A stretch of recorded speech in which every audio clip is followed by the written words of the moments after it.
Alors, nous voyons maintenant la requête qui doit donner le prix total TTC de chaque photo. Alors, en fait, le prix total, j'aurais dû enlever total parce que voilà, c'est pas pertinent. Le prix TTC de chaque photo. Alors, on obtient le prix TTC de chaque photo en multipliant par la TVA. Alors, il y a une époque, c'était 19,6, donc du coup, j'aurais dû mettre à jour mon sujet. Là, maintenant, c'est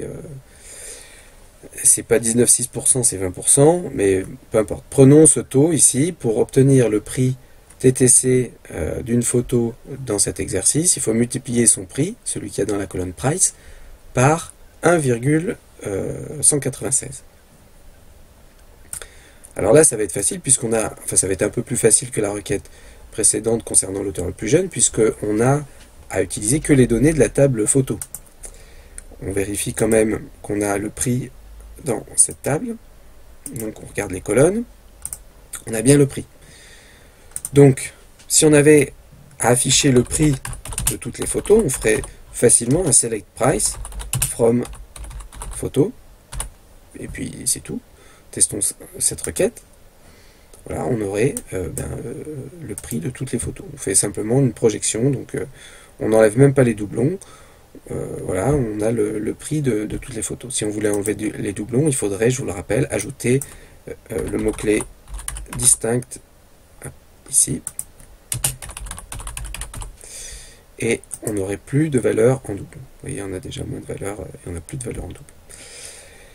Mais nous, ce qu'on veut, c'est le prix TTC de chaque photo. Alors, ce qui peut peut-être être intéressant quand même, c'est de rajouter le numéro de la photo, catalogue N, d'accord, c'est aussi la clé primaire de la table. Et du coup, le distinct, là, il est plus court, puisqu'on associe le prix aux photos. Donc, si deux photos ont le même prix, tant pis, il faut les afficher quand même. Et comme on veut le prix TTC, il suffit de multiplier le prix par 1,196, exactement comme ceci, avec un fois, très simplement, dans le select, puisque c'est l'information qu'on veut afficher. Et puis, par exemple, on peut mettre un alias, donc on met as, prix TTC, et normalement, le nom de la colonne doit être prix TTC. Du coup. On peut même mettre ici un alias, as, numéro de la photo, si on le souhaite, pour que l'affichage soit plus joli. Exécutons cette requête. Voilà, numéro de la photo, on a les numéros, et prix TTC, on a les prix TTC. Voilà, c'est la réponse à cette requête très simple.